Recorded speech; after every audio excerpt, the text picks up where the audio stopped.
ginawang dinuguan.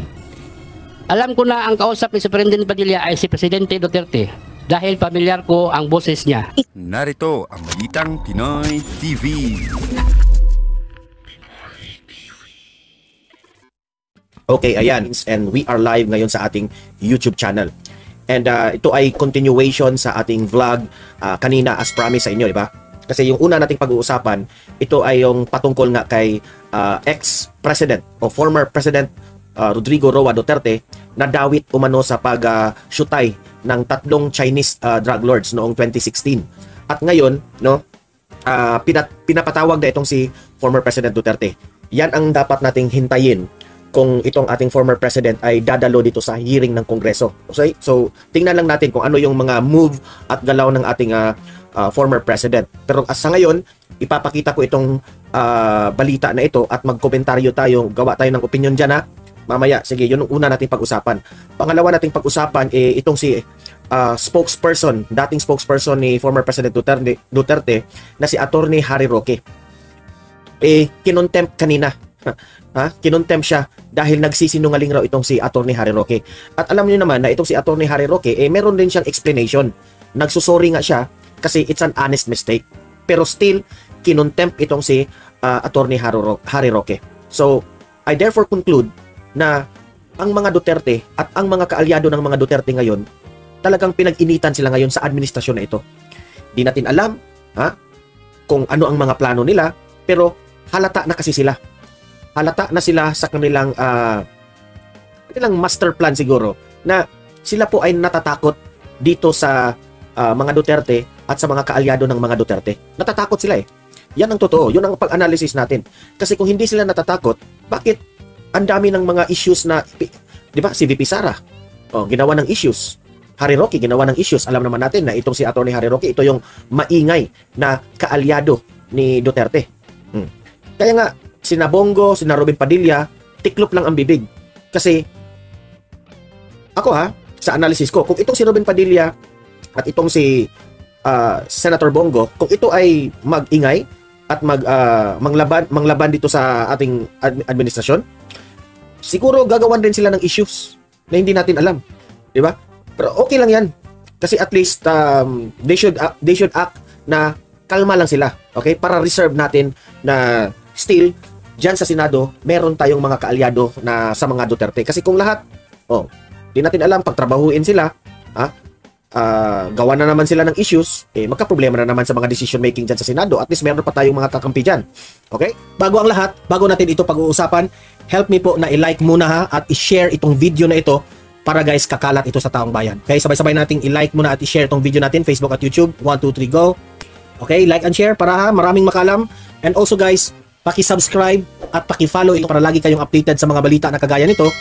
At ma-notify ang inyong mga cellphones kung meron tayong breaking news. Okay? So, kagaya nito, breaking news ito. So, sabay-sabay natin i-follow, i-subscribe, Facebook at YouTube. Ready? Follow, subscribe. 1, 2, 3, go! Ayan, thank you very much. Okay.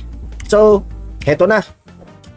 Simulan na natin itong ating unang ipapakita na video patungkol po dito sa nangyari kanina sa hearing.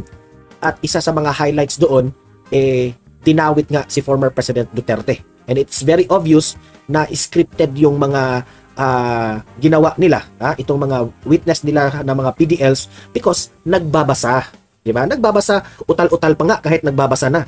And at the same time, yung highlight doon is pinatawag nga si former President Duterte, invited to go to the hearing. Okay? Kasi seryoso yung mga aligasyon at mga akusasyon laban dito kay former President Duterte. Okay? Ay, Mia Grace or maraming salamat sa 4.99 sa pakape. Ayan, yung pakape natin. Mia Grace, maraming salamat. Thank you. Ayan. 1 zip for Mia Grace. Ayan. Kung merong magpakape dyan, mag-zip ako ha. This is for Mia Grace. Maraming salamat Mia Grace. Ayan. Moderator na ba ito si Mia Grace? I-add kita as moderator Mia Grace ha, bilang kapalit ng iyong generosity. Ayan. Maraming salamat. Thank you ma'am. Ayan. Okay, so let's play the video. Okay, pasok. Habang naglalakad kami papuntang investigation section. Ayan tingnan nyo.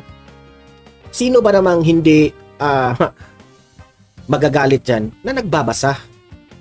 Kasi kung totoo ka na ikaw ay talagang na-experience mo yan na pangyayari, hindi mo na kailangan magbasa. Pwede kang mag-face sa microphone na tuloy-tuloy yung mga pinagsasabi mo. Kasi mas maganda nga yun yung hindi ka magbabasa kasi yung feelings mo, tuloy-tuloy yung emosyon mo. Pero dito, wala. Ha? Sablay at walang kalaman-laman ang kanyang pinagsasabi. So malayo ito na papaniwalaan ito ng taong bayan, pati dyan sa Kongreso. Ewan ko na lang sa mga Kongreso at mga representatives dyan kung ito po ay papaniwalaan nila. Di ba? Nakakalungkot eh. Nagbabasa, walang laman. Oh, play. Tumunog ang cellphone ni Superintendent Padilla. Nakita ko sa napilindot ni Superintendent Padilla ang kanyang cellphone. Nadinig ko na sinabi nung tumawag kay Superintendent Padilla, "Congrats Superintendent Padilla. Job well done." Pero grabe yung ginawa. Nakita na raw yung pagpindot na ni loudspeaker. Di ba? Yan ang argumento niya. Mia Grace Orr, pasalamat ko po sa iyong time, sir. Taga Mindanao po ako. Okay. Shout out po dyan sa mga kababayan natin sa Mindanao. Taga Davao ka ba, Mia Grace? Mga moderators, i-welcome nyo naman si Ma'am Mia. Actually, Ma'am Mia Grace, kapangalan mo yung aking asawa. Okay, balik tayo dito. Ni loudspeaker raw. Nakita niya na pinindot yung loudspeaker at napakinggan niya, nadinig niya yung boses ni former President Duterte. Ang tanong, papaniwalaan ka ba dyan? And are you sure na boses yun ni Duterte? Di ba? Para sa akin, hindi pa rin siya matawag na witness. Kasi madaling sabihin, madaling magawa-gawa ka ng kwento. Unless if you have the recording. I believe, no? Magprangkahan tayo, mag-real talk tayo. Kung totoo man na napakinggan mo ang boses ni former President Duterte na nag-loudspeaker, I think pwede yang ma-recover. No? Merong paraan yan. I think sa cybercrime, sige nga. Pero ewan ko lang ko ito ba ay legal, okay? Na i-retrieve yung mga recording. Kasi kung meron kayong ebidensya, na talagang boses yan ni former President Duterte, ay papaniwalaan ka. Di ba? Ngunit, kasi meron na kasing mga technology ngayon eh. Kung meron kang kausap sa telepono, pwede mong i-record ang inyong conversation. Ang tanong ko sa inyo, may record ba kayo sa conversation na talagang katunog sa boses po ni former President Duterte? Kasi pwede nating papaniwalaan yan. Pero nagbabasa ka. It's very obvious na hindi mo memoryado ang mga pangyayari. Sa tingin ko nga gawa-gawa lang yung kwento na yan. Kaya ikaw, hindi mo tuluyang ma-straight na makapag-tell sa inyong story na walang script. Talagang magbabasa ka.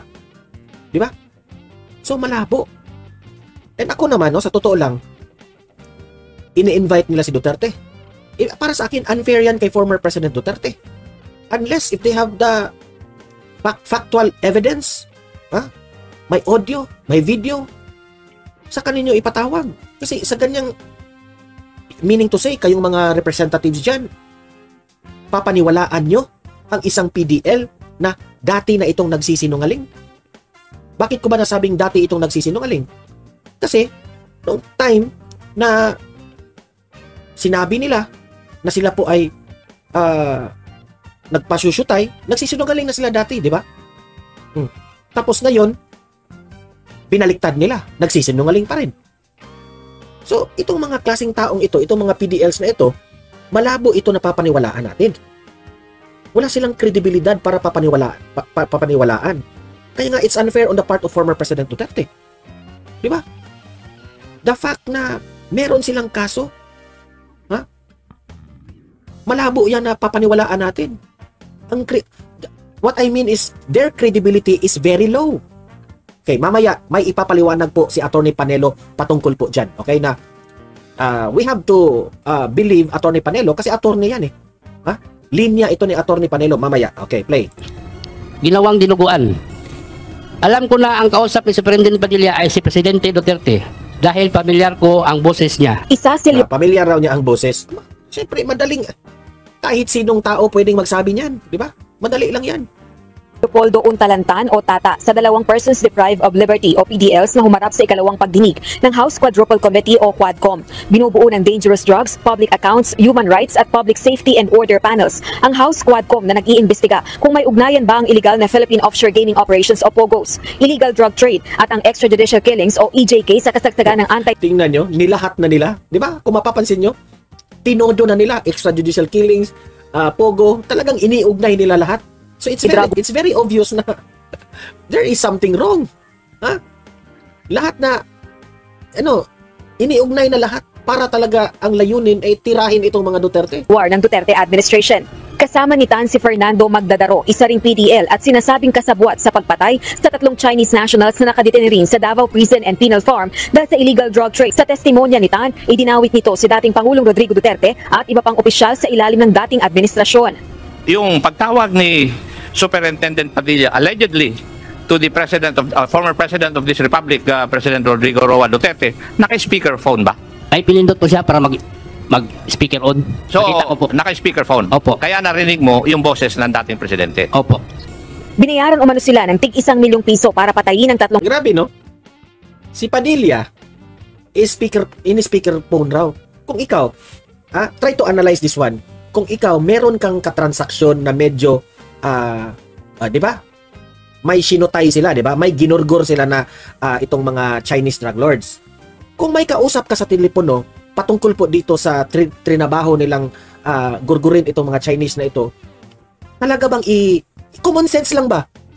Are you going to loudspeak the phone? Di ba? Alam mong sikreto yan. May kausap ka. For example, let us say si former President Duterte talaga ang nagpagurgur dito. Kausap mo. Sasadyain mo talagang speakerphone. Di ba? Ganyan sana kayong mag-investigate, kayo diyang mga kongreso. Bakit i-loudspeak? What's the purpose? Di ba?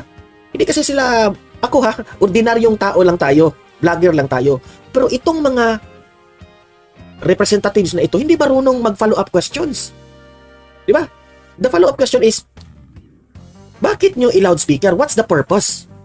Sikreto yan. Medyo intense yan. Kasi usapang gurgurin yan eh. Gurguran ang usapan. Tumawag kuno yung presidente, dapat sikreto. Di ba? Hindi mo talaga ila-loudspeaker yan kasi sikreto. Pero sabi niya, ni-loudspeaker yan. What's the purpose? Ito na nga mga kabalita. Ano na ang masasabi nyo patungkol sa balitang ito? Please comment down below mga kabalita. Pag-usapan natin yan sa comment section. At kung di ka pa nakasubscribe sa ating channel, baka naman